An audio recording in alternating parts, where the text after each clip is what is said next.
தேனில பெடக்குயில் கூவையில உன்னுடைய வேதனைய நான் அறிஞ்சேன்.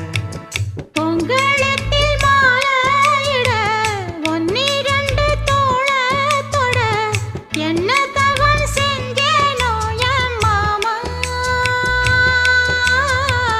வண்ணக்கிளி கையத்தொட சின்ன சின்ன கோலமிட உள்ளம் மட்டும் வழியே நானே, உள்ளம் மட்டும் வழியே நானே.